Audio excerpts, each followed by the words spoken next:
दंडवत प्रणाम। भूभरावतारकं भवाब्धिकर्णधारकं यशोमती किशोरकं नमामि चित्तचोरकं दृगन्तकान्तभङ्गिनं सदा सदालिसङ्गिनं दिने दिने नवं नवं नमामि नन्दसम्भवं दिने दिने नवं नवं नमामि नन्दसम्भवं।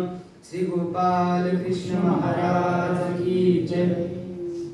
श्री ब्रह्मविद्या पाठशाळा तळगाव द्वारे वर्षभरात विविध उपक्रम संपन्न होत असतात।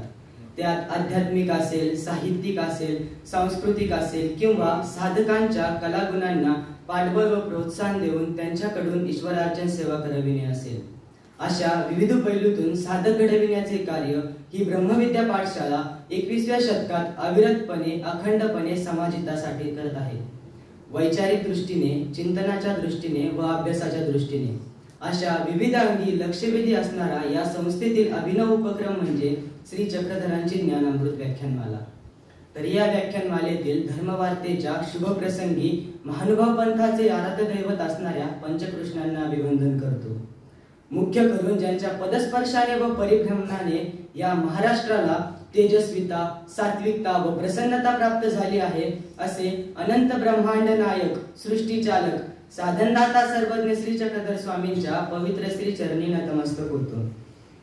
आजच्या या धर्मवार्तेच्या प्रसन्नमय वातावरणात राजसिंहासनावर विराजमान असलेले, खऱ्या अर्थाने अध्यात्म संस्कार व संस्कृती या त्रिविध संगमातून महानुभावांच्या तत्वांचा चिरंतरपणे जागर करीत असलेले धर्मयोगी मम विद्यागुरुवर्य श्री गुरुजी आपल्या ज्ञान साधनेला अभिवंदन करतो।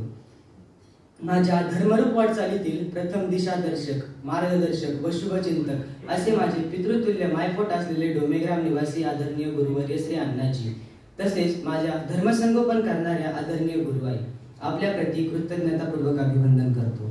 तसेच वचनरूप गोविंदाचं सन्निधान ज्यांना लाभलेलं आहे असे उपस्थित समग्र साधनवंत, मुख्य करून आपली ज्ञान साधना दृढ करण्यासाठी व ज्ञानामृत ग्रहण करणारे श्रोतेजन वर्ग, आपणा सर्वांना सादर दंडवत प्रणाम करीत मी माझ्या सूत्रसंचलन रूपी सेवेला प्रारंभ करतो।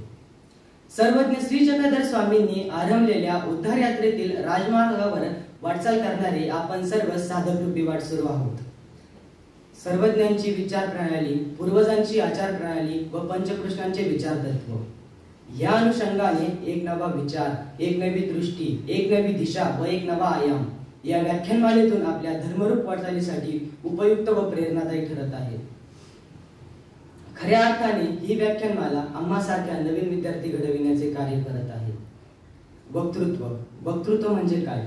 वक्तृत्व म्हणजे संवाद, वक्तृत्व म्हणजे भावना, वक्तृत्व म्हणजे शब्दांचं सुंदर असं मिश्रण, सुरेल आवाज, योग्य हावभाव व हलका विनोदी स्पर्श हे वक्त्याचे वैशिष्ट्य असतात।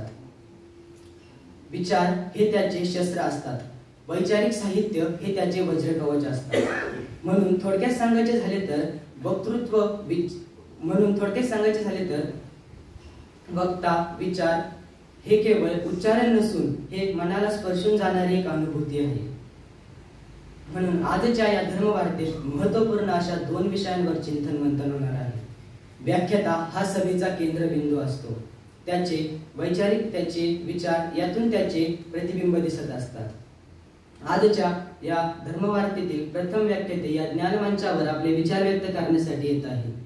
व्यक्तिकर्तृत्वामध्ये जेव्हा अनेक गुण विशेष दिसून येतात तेव्हा त्याचे व्यक्तिमत्व अलंकाराप्रमाणे सुशोभित होतात। असे व्यक्तिमत्व असलेले श्री ब्रह्मविद्याशास्त्र अभ्यासक, उच्च शिक्षित डॉक्टर BNYS पदवी प्राप्त असे आदरणीय योगीराज दादाजी लाहेरकर यांना मी विनंती करतो, आपण आरोग्याची 10 सूत्रे या विषयावर चिंतन मंथन करावे। टाळ्यांच्या गजरात